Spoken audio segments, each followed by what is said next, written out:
Bismillahirrahmanirrahim. Assalamualaikum warahmatullahi wabarakatuh. Selamat datang, saya sampaikan kepada kawan-kawan mahasiswa Fakultas Syariah IAIN Ponorogo di mata kuliah Fikih Siasah, di mana insya Allah pada mata kuliah Fikih Siasah nanti kita akan membincang persoalan-persoalan berangkat dari pertanyaan apa dan bagaimana. Apa yang dimaksud dengan fikih siasah, apa saja sumber-sumber yang berkaitan dengan fikih siasah, ya, objeknya, dan lain sebagainya, serta bagaimana metode yang digunakan atau pendekatan apa yang digunakan di dalam fikih siasah, dan bagaimana kedudukan fikih siasah di dalam sistematika hukum Islam, serta persoalan-persoalan lainnya. Insya Allah nanti kita akan bahas di mata kuliah kita ini dalam 1 semester ke depan. Namun sebelumnya perkenankan saya mengenalkan saya kepada panjenengan semuanya sebelum kita nanti berinteraksi selama 1 semester. Meskipun saya pikir di antara teman-teman mungkin sudah pernah ada yang mengikuti perkuliahan dengan saya di semester-semester yang lalu. Nama saya sebagaimana tercantum di tulisan ini adalah Umarwan Sutopo, yang kadang-kadang dipanggil dengan Pak Topo atau Pak Umar. Ini monggo digunakan panggilan salah satunya. Kemudian saya dilahirkan di Desa Ponorogo pada tanggal 12 Juni 1987 dengan alamat sekarang di Desa Balong, Kecamatan Balong, Kabupaten Ponorogo. Status sudah pernah menikah, ya, menikah, bukan pernah menikah ya, status menikah. Kemudian riwayat pendidikan Madrasah Aliyah Darul Istiqomah, Universitas Al-Azhar Kairo Mesir, kemudian Universitas Islam Negeri Sunan Ampel. Adapun email saya adalah umarwansutopo@gmail.com. Media sosial saya yang bisa panjenengan kita gunakan sebagai interaksi adalah, kalau Facebooknya adalah Umarwan Sutopo, kemudian kalau blognya adalah Kitopo Joyo Binangun. Jadi nanti kalau diklik di Google Kitopo Joyo Binangun, insya Allah itu adalah tulisan saya. Moto saya adalah khairun nasi anfa'uhum linnas. Lazimnya sebuah pertemuan perdana di dalam perkuliahan yaitu disampaikan tentang sistematika perkuliahan, atau mungkin bahasa lainnya adalah kontrak kuliah. Nah, dalam 1 semester ke depan, kawan-kawan yang ikut di dalam mata kuliah fikih siasah, kita akan lakukan perkuliahan ini dengan beberapa ketentuan sebagaimana yang tertulis di slide ini. Pertama, bahwa dilakukan perkuliahan atau pelaksanaan perkuliahan dilakukan dengan asas yang fleksibel, dinamis, efektif, dan efisien, di mana terselenggaranya perkuliahan tidak memberatkan mahasiswa, tentu tanpa mengurangi substansi mata kuliah yang dipelajari. Ini adalah poin pertama yang saya akan lakukan nanti dalam 1 semester ke depan, sehingga terkadang kita tatap maya, kadang satu arah, saya menyampaikan video, kemudian adik-adik berdiskusi atau mempertanyakan apa yang menjadi materi yang saya sampaikan lewat video, dan lain sebagainya. Kemudian perkuliahan dilakukan dengan menggunakan media Google Classroom, yaitu sebagai ruang perkuliahan kita atau kelas maya.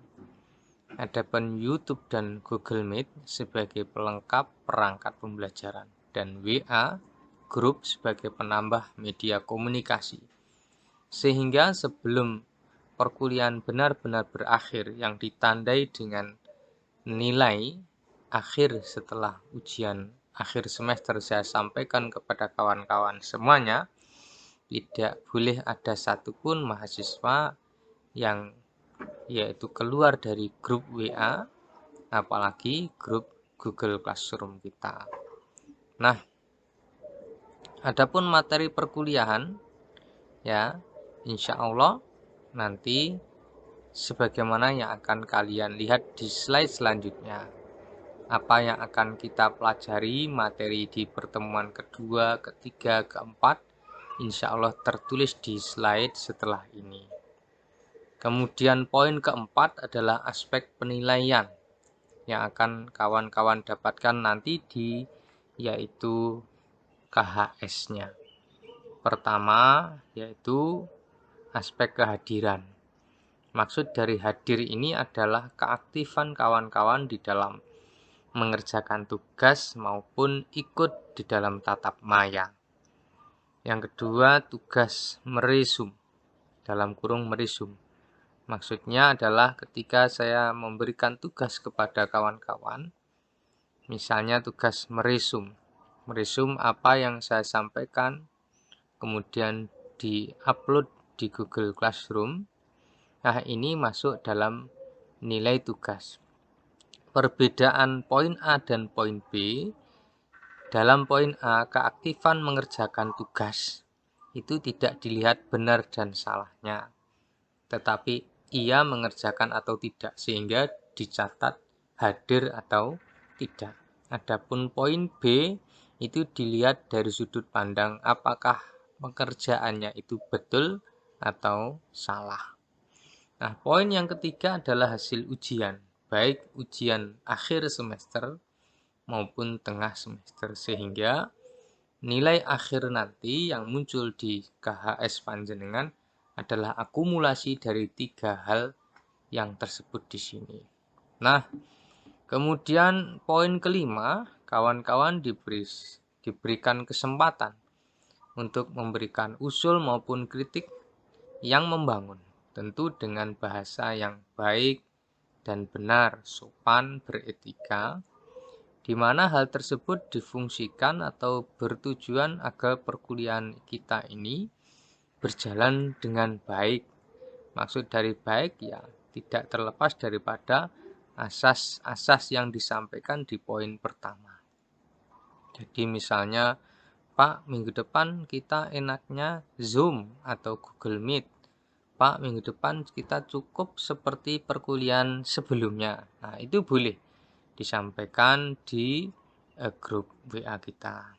Adapun yang terakhir, hal-hal yang perlu disampaikan dan belum tercantum di dalam poin-poin ini akan disampaikan di kemudian hari. Nah, poin 1-6 ini adalah kurang lebih sistem perkuliahan yang akan kita jalani ke depan nanti.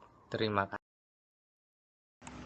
Adapun referensi mata kuliah kita yang insya Allah kita pakai di dalam proses perkuliahan, adik-adik bisa lihat di sini ya, setidaknya ada 5.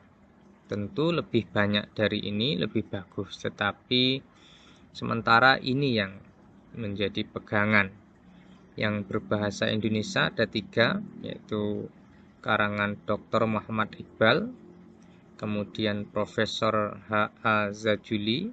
Jazuli, kemudian Dr. Beni, kemudian yang harafnya adalah Al-Ahkam As-Sultaniyah karya Imam Al-Mawardi, kemudian Siyasah Syariah karya Ibnu Taimiyah, dan buku-buku lainnya yang referensinya berbahasa Arab.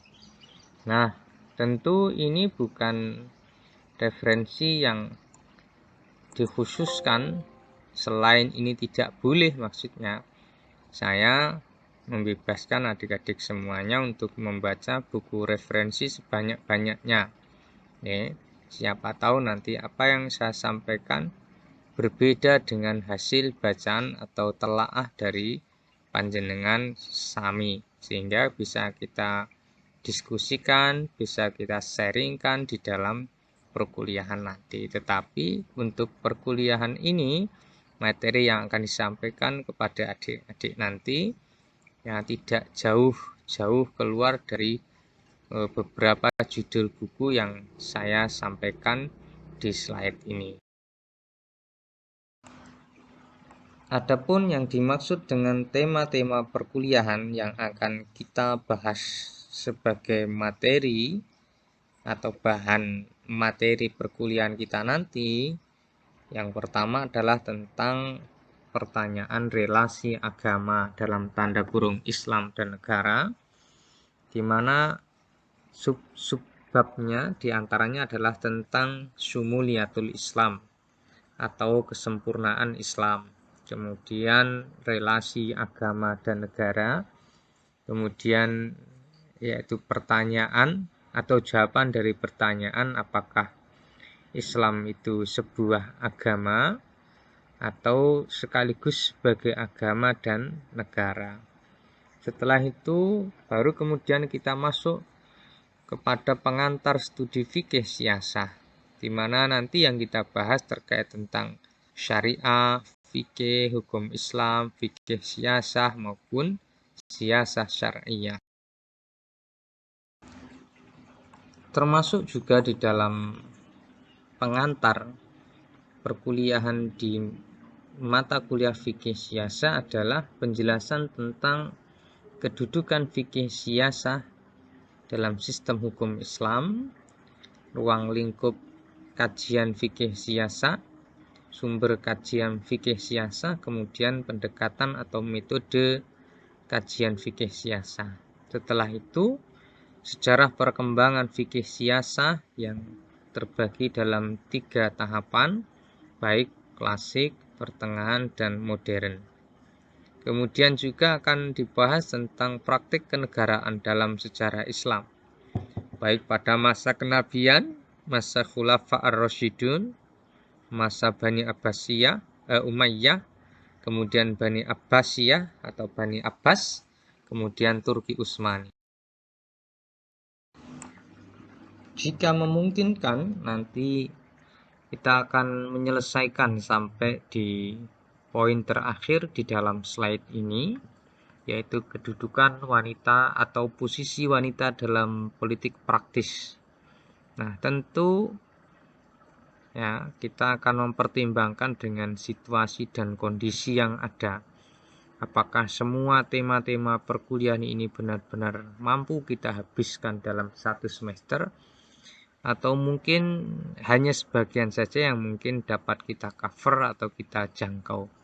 Namun yang jelas insya Allah materi perkuliahan kita tidak akan jauh-jauh keluar dari beberapa tema-tema yang sudah ditentukan di awal pembukaan perkuliahan ini.